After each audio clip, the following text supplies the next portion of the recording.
கர்த்தருக்குள் பிரியமானவர்களே, மே 3 இன்றைய பனித்துளிகளின் தலைப்பானது கசப்பான வேர்கள். வசனம் எபேசியர் 4வது அதிகாரம் 31வது வசனம். சகலவிதமான கசப்பும் கோபமும் மூர்க்கமும் கூக்குரலும் தூஷணமும் மற்ற எந்த துர்க்குணமும் உங்களை விட்டு நீங்க கடவது. அநேக நேரங்களில் நான் யாருக்கும் காணப்படாதவனாயும் அறியப்படாதவனைப் போலவும் உணர்கிறேன். ஆனால் தேவன் என்னை உபயோகிக்க வேண்டும் என்று வாஞ்சிக்கிறேன். நான் சென்றிருந்த உணவகத்தில் சுத்தம் செய்து கொண்டிருந்த ஒருவர் என்னிடம் பேசின போதுதான் ஆச்சரியப்படும்படியான சாட்சி அவனிடம் இருந்தது என தெரிய வந்தது. அவர் சொன்னது என்னவென்றால், தான் போதை பழக்கம், விபச்சாரம் ஆகிய பாவங்களில் ஈடுபட்டு ஆதரவற்று வீதிகளில் வசித்து வந்ததாகவும், சில வருடங்களுக்கு முன்புதான் அதிலிருந்து விடுபட்டு வேரோடு அப்பழக்கத்தை பிடுங்கி எறிய திட்டமிட்டு தேவனை பின்பற்ற தீர்மானித்து அவர் பாதத்தில் விழுந்ததையும், தேவன் அவருடைய எல்லா கட்டுகளிலிருந்தும் அவரை விடுவித்து மீட்டதையும் சொன்னார்.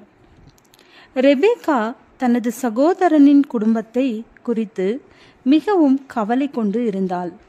கணவன் மனைவி இடையிலான பிரச்சினை முடிவடைய வேண்டும் என்று தேவனிடம் உருக்கமாய் ஜெபித்து வந்தாள். ஆனால் சில நாட்களில் அவர்கள் இருவரும் விவாகரத்து செய்து கொண்டார்கள். அவரது மனைவி குழந்தைகளை வேறொரு ஊருக்கு அழைத்து சென்று விட்டார்கள். ரெபேக்கா மிகவும் அன்போடு நேசித்த அந்த குழந்தைகளை மறுபடியும் அவளால் பார்க்க முடியவில்லை. இந்த கவலையை எனக்குள்ளாக அதிக நாட்கள் வைத்ததினால் எனக்குள்ளே ஒரு கசப்பான வேறொன்று வளர்ந்து என்னை சுற்றி இருக்கும் நண்பர்களையும் குடும்பத்தினரையும் பாதித்தது. இதேபோல் வேதாகமத்தில் ரூத் என்னும் புத்தகத்தில் நகோமி என்னும் பெண்ணின் இருதயமும் துக்கத்தினால் பரவக்கூடிய கசப்பாக மாறியது என்று பார்க்கிறோம். தூர தேசத்தில் தன் கணவனை இழந்து 10 வருடங்கள் கழித்து தன் 2 மகன்களையும் இழந்தாள். தன் 2 மருமகளாகிய ரூத் மற்றும் ஓர்பாலுடன் ஆதரவற்றவளாய் கைவிடப்பட்டாள். அவளோ அவர்கள் அனைவரிடம், நீங்கள் என்னை நகோமி என்று சொல்லாமல் மாறாள் என்று சொல்லுங்கள், சர்வ வல்லவர் எனக்கு மிகுந்த கசப்பை கட்டளையிட்டார் என்று துக்கத்தோடு சொன்னாள்.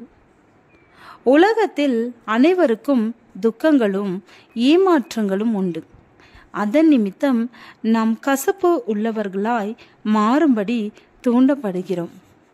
நம் இருதயத்தின் கசப்பான வேர்களை பிடுங்கி போடும் நம் தேவனிடம் நாம் இவைகளை ஒப்புக்கொள்ளும் போது அவர் ஆனந்த இருதயமுள்ள ஆவியாக மாற்றிவிடுவார்.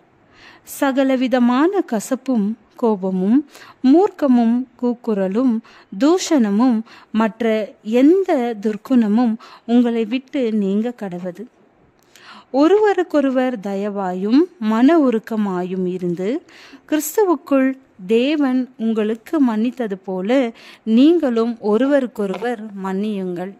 எபேசியர் 4வது அதிகாரம் வசனம் 31-32. ஜெபம். என் இருதயத்தில் வளரும் தீங்கு எல்லாவற்றையும் வேரோடு பிடுங்கி போடும். ஆமேன்.